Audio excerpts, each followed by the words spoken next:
Welcome back. You're watching DD India News Hour. I'm Gautam Roy.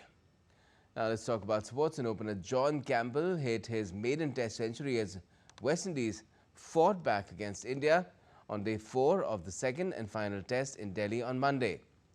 West Indies were 361 runs with a loss of 9 wickets at tea, taking a lead of 91 runs in their second innings.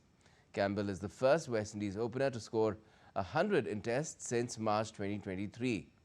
He made 115 before he was trapped leg before wicket by Ravindra Jadeja to end a 177-run third wicket stand with Shai Hope, who was on 92 at the break. West Indies were made to follow on after being bowled out for 248 in their first innings. India had declared their innings at 518 for the loss of 5 wickets.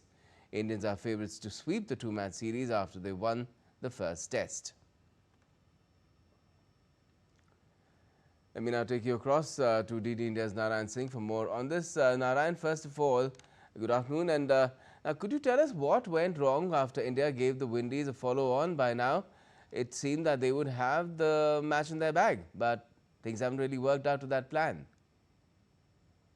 Gautam, as you mentioned, a correct point here regarding that what went wrong after giving the follow. And actually, India should not went to enforce the follow-on to West Indies, because already our bowlers had bowled a lot of overs, and again coming to bowl, it's we can say that's a big toll on the bowlers, and that's why we saw West Indies was able to stretch their inning too long. Our bowlers were looking tired, and that's why we saw the way John Campbell and the way Shai Hope scoring the centuries and a big partnership for the West Indies and putting the West Indies back on the track. But from the other aspect of the Test cricket, if you take a look, it is good for the cricket. It is good for the West Indies cricket, because we know that the kind of Test cricket, the red ball cricket, particularly the West Indies team is playing in the past few years, questions are coming out from the different corners regarding the decline of the West Indies cricket, the way they perform. If you take a look at the past year,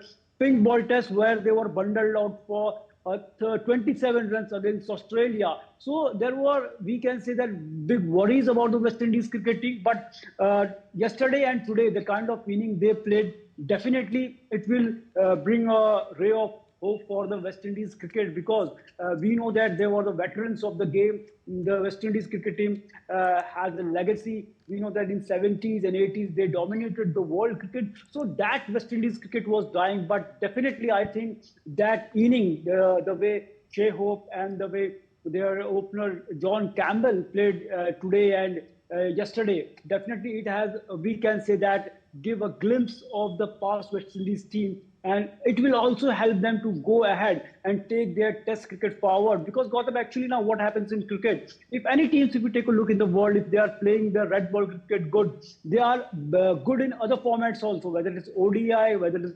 T20. If you take a look, India, England, South Africa, all the teams, they are playing good Test cricket. But if you take a look at the West Indies side, definitely the crisis is in their West Indies cricket board. Their board, we are struggling with the financial crisis, and that's why the players of the West Indies are switching to the shorter formats of the game. If we take a look at the T20 franchisee league, everywhere in the world, the West Indies cricketers are in demand, and that's why there is a cause of decline. But other way, India is, we can say that, eyeing a victory in this Test match too, whether it will be today or tomorrow. Yeah, only the inevitable has been delayed, Narayan. That's what this fight back from the West Indies has done in the second innings. But let's now talk about what lies ahead, apart from this 2-0 victory that India will definitely attain, because up next will be a formidable contest against Australia as an ODI series.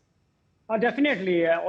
We know that Australia, the veterans of the game, if you take a look, the most number of World Cups won by Australian is Australia. And that weekend, Australia's tour will definitely test the strength of the new Indian team under the captainship of Shubman Gill. Now, as you know that Shubman Gill is the captain in the Test as well as the captain of the ODI team. He's also the vice captain of the T20 format. So the board is trying to bring a one captain for the all formats of the game. And definitely we are hoping that this will actually test the Indian skills. And next year there is a World Cup, ODI World Cup. And before that, the Indian management want to settle down for the things, and they want that Indian team get a settled captain before that, and hoping that India will definitely, as we know that Virat and Rohit are also in the squad. So it remains to be seen they will be there in the World Cup or not. It's we can say that future course. Right, right. So a totally different ODI team India will also have compared to the one that we have for these two tests against the West Indies, and that will have its own share of dynamics to be looked at with a lot of interest. Narayan, I'm sure you'll do that for us. Thanks a lot for joining us for the time being.